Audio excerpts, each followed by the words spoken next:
Hello friends, welcome back to my new video of mehndi class 33।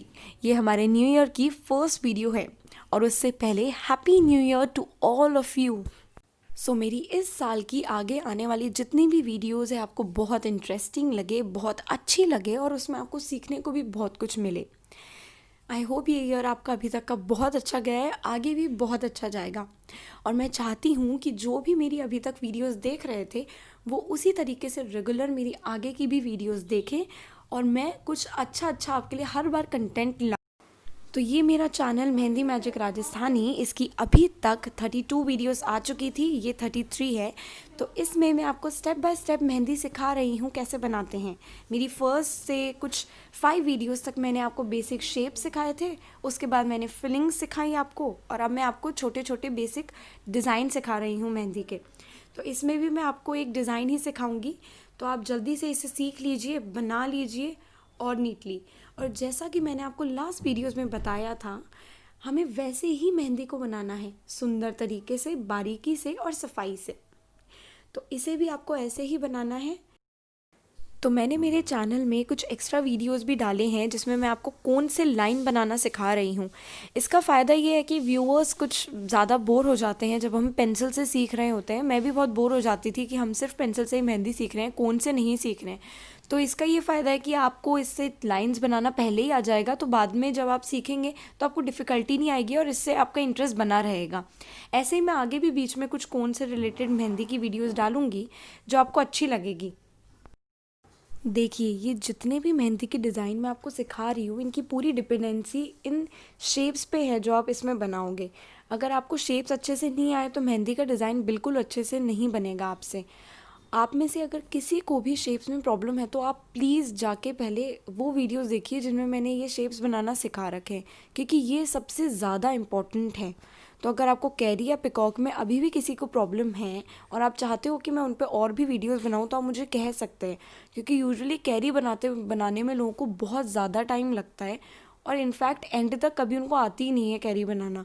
तो अगर आपको नहीं आता है तो आप इसकी प्रैक्टिस कीजिए, आगे के डिज़ाइंस आपको आ जाएंगे, उसकी आप टेंशन मत लीजिए। आप पहले सारी की सारी शेप्स बनाना सीख लीजिए, क्योंकि शेप्स आ जाएगी तो मेहंदी अपने आप आपको अच्छे से आ ही जाएगी। तो ये देखिए, अब इस डिज़ाइन में हमें फिलिंग करनी है। तो फिलिंग्स तो मैंने आपको बहुत सारी सिखा रखी है, लाइंस की फिलिंग, चेक्स की फिलिंग और फ्लोरल फिलिंग। तो आप इनमें से कोई सी भी इसमें फिल कर सकते हो, जो भी आप चाहते हो।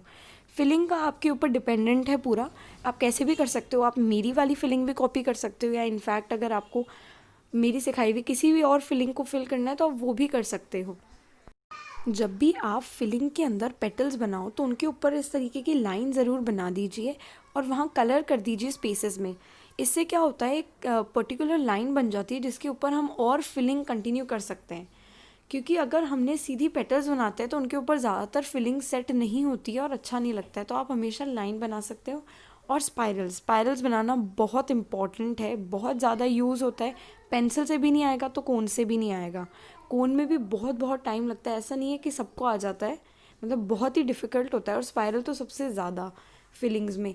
तो अगर आप पेंसिल से सीख जाओगे तो आपको उससे भी आ जाएगा। तो स्पाइरल्स की आप बहुत प्रैक्टिस कीजिए। और फिर उसके बाद जब भी आप स्पाइरल्स बनाओ तो उसके ऊपर ऐसी लाइंस बना दीजिए वेव वाली। इससे हम आगे की फिलिंग कंटिन्यू कर सकते हैं।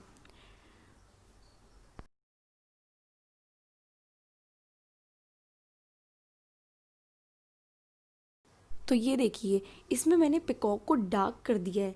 ये सिर्फ पेंसिल से नहीं, कोन से भी करना होता है, क्योंकि इससे हमें सारा डिज़ाइन अलग दिखता है, डिफरेंट दिखता है। ये करना तो बहुत ज़रूरी है। आप पेंसिल से भी करिए और कोन से भी करना ही करना है।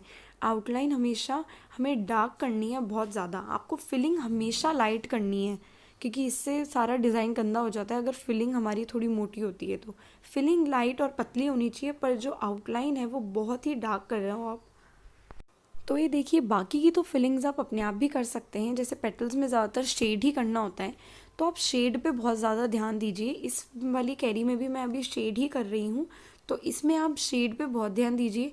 कोन से भी, अगर अभी आपको कोन चलाना नहीं आया है तो आप शेड करना तो ज़रूर सीख सकते हो। आप शेड की प्रैक्टिस अभी घर पे कर सकते हो।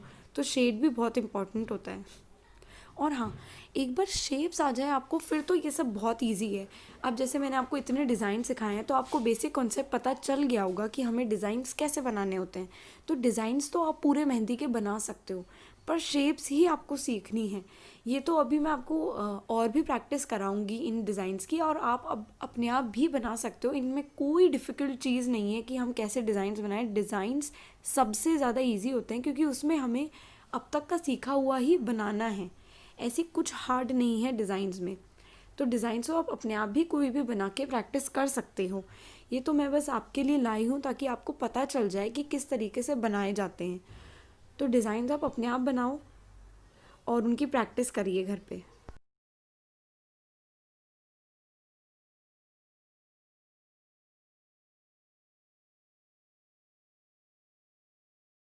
फ्लावर की भी पेटल्स दो तरीके से फिल होती है।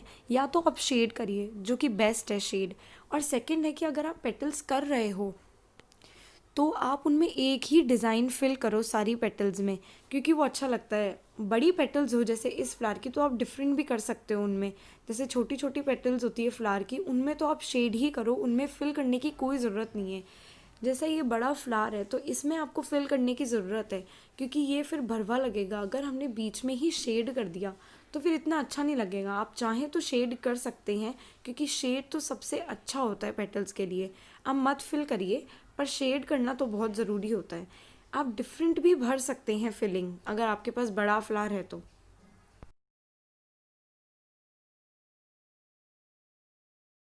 फिलिंग्स तो आप सारी अपने आप भी बना सकते हो, क्योंकि फिलिंग्स ऐसा नहीं है कि किसी ने बता के भेजा है कि यही वाली फिलिंग्स है। ये सब आर्टिस्ट ने अपना दिमाग लगा के डिफरेंट फिलिंग्स बनाई है। आप भी अपनी खुद की फिलिंग्स बना सकते हो। मेन है नीटनेस का बहुत ही ज़्यादा इम्पोर्टेंस है, क्योंकि नीट होगी तभी डिज़ाइन दिखेगा। तो ऐसे और भी टिप्स मैं आगे बताती रहूँगी आपको, पर आप ज़्यादा अभी फोकस सिर्फ जो आप बना रहे हो वो अच्छा बने उस पर करो। आप एक्स्ट्रा ऑर्डिनरी मत अभी सोचिए कि जैसे हम कौन से कर लें। अगर आप मेरे साथ सीख रहे हो तो आप प्लीज़ पेंसिल से ही सीखो। थोड़ा ये बोर्ड लगता है, पर ये जब आएगा, जब आपको मेहंदी आ जाएगी तब आपको इसकी इम्पोर्टेंस पता चलेगी कि पेंसिल से करना कितना इम्पोर्टेंट है। कुछ आर्टिस्ट वगैरह बोलते हैं कि सीधा कोन से करो, बट ऐसा नहीं है, क्योंकि कोन से हमें, जब हम कोन लेते हैं तो हमें नहीं पता होता कि शेप्स कैसे बनते हैं। मैं बिगनर के लिए कह रही हूँ कि हमें नहीं पता होता कि शेप्स कैसे बनते हैं, हमें वो सीखने पड़ते हैं। और एकदम से हम नहीं बना सकते कोई भी कैरी कोन से जब तक हमें उसका अच्छे से पैटर्न ना पता हो। अगर हमें पेंसिल से पहले ही कर्व कैरी के अच्छे से बनाने आते हैं तो हम दिमाग में पिक्चर रख के कौन से बना सकते हैं, और हम खुद की मेहंदी को जज भी कर सकते हैं कि हाँ, कौन से ऐसा नहीं बनता है, हमने पेंसिल से वैसा सीखा था। अगर हम सीधा ही कौन से बनाएंगे तो हमें ना पता चलेगा कि डिज़ाइन कैसा बनता है, और हमसे शुरुआत में ही गलत बनेगा। और अगर हम गंदा भी बनाएंगे तो हमें लगेगा कि हाँ यही सही है, क्योंकि हमने यही बनाना सीखा है। तो पेंसिल से सीखना इससे ज़रूरी है। इससे आपको डिज़ाइन के बारे में पता चलता है कि हाँ डिज़ाइन ऐसा होता है, हमें ऐसा करना है। तो पेंसिल से तो बहुत ज़रूरी है सब कुछ बनाना, क्योंकि जब हम पेंसिल से ही सीखते हैं तभी हम टिप्स नई नई सीख सकते हैं। एकदम से कोन से सीखेंगे तो हमें इतनी टिप्स समझ में नहीं आएगी, क्योंकि कोन में और पेंसिल में बहुत डिफरेंस है। जो हम पेंसिल से बनाएंगे वो पहली बार में ही साफ़ बनेगा, और जो हम कोन से बनाएंगे वो एक बार में साफ़ नहीं बनेगा। और इस वजह से जो लोग कोन से शुरू करते हैं मेहंदी बनाना, उनको फिर अच्छा नहीं लगता है, क्योंकि उनसे अगर गंदा बनता है तो वो डीमोटिवेट हो जाते हैं और बीच में ही छोड़ देते हैं। तो पेंसिल से सीखना तो बहुत ज़रूरी है। घर पे आप चाहो तो प्रैक्टिस करो कौन से, उसमें कोई प्रॉब्लम नहीं है, पर पेंसिल से प्रैक्टिस करना भी मत छोड़ो। आज भी अगर हम कोई डिज़ाइन बनाते हैं, बड़े बड़े आर्टिस्ट वो भी पेन से बनाते हैं पहले हाथों पे। कोई डिफरेंट स्टाइल होता है, जैसे प्रोफेशनल्स आते हैं मेहंदी लगाने वाले आर्टिस्ट, वो पेन से हाथों पे लाइंस वगैरह खींचते हैं कि कहीं उनसे गलती ना हो जाए, क्योंकि कौन से भी मिस्टेक्स होने के चांसेस हैं। तो इसलिए सब आजकल पेंसिल और पेन यूज़ करते हैं। तो आप तो अभी बिगनर हो, तो आपको तो बहुत ज़रूरत है पेंसिल से सीखने की। तो आप पेंसिल को कभी मत बंद करो, कंटिन्यू रखो। तो ये थी हमारी आज की video. Thanks for watching. Please like, share and subscribe.